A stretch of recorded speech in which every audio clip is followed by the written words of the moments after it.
انتہائی واجب الاحترام دوستو، آج 18 رمضان المبارک ہے۔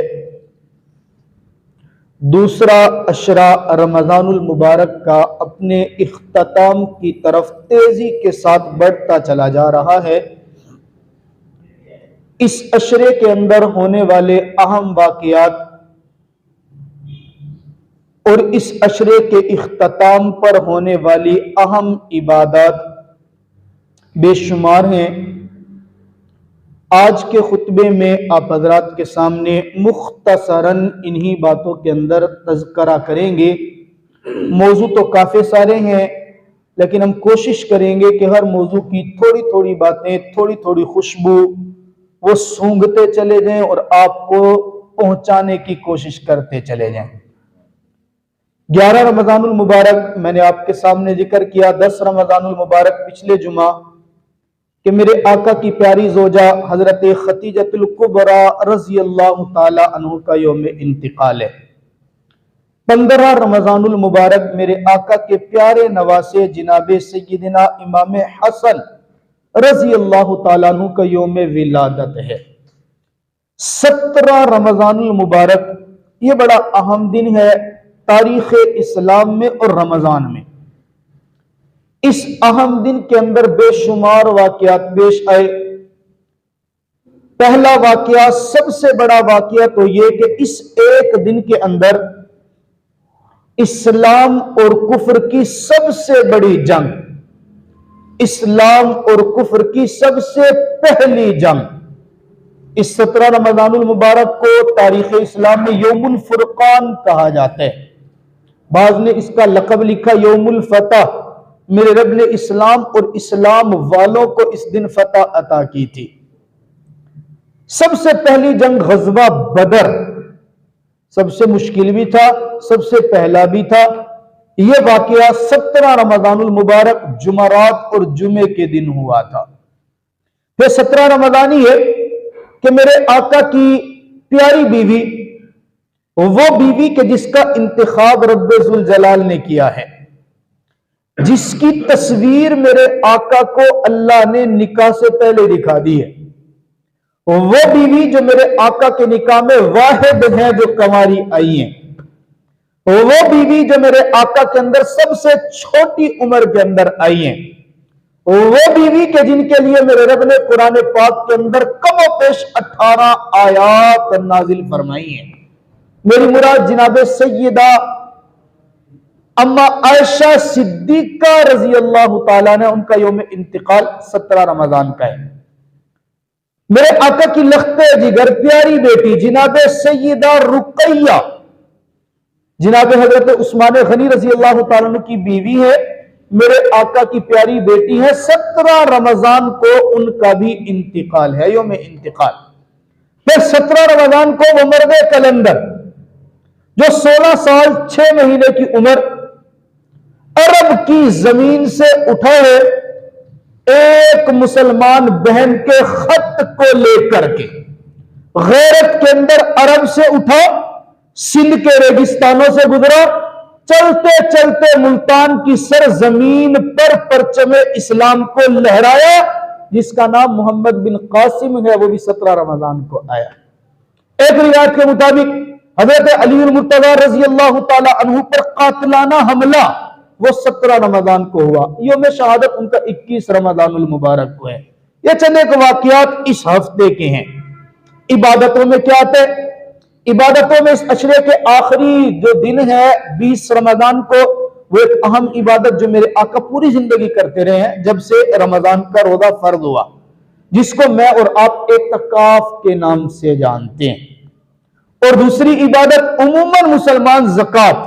وہ 15 رمضان کے بعد زیادہ نکالتے ہیں، 15 سے پہلے بھی بعض لوگ ہی حساب کرتے ہیں۔ بہرحال یہ چند ایک موضوعات آج کے بنتے ہیں، انشاءاللہ آپ کو ذکر کریں گے۔ غزوہ بدر یہ اسلام اور کفر کی سب سے پہلی اور سب سے بڑی جنگ ہے۔ آپ علیہ السلام صرف 313 جانبازوں کو لے کے نکلے تھے، اور 313 کی تعداد کو بڑا خیال نہ کیجیے، بلکہ یہ دیکھیے کہ میرے آقا کی اس وقت تک کی ٹوٹل جمع پونجی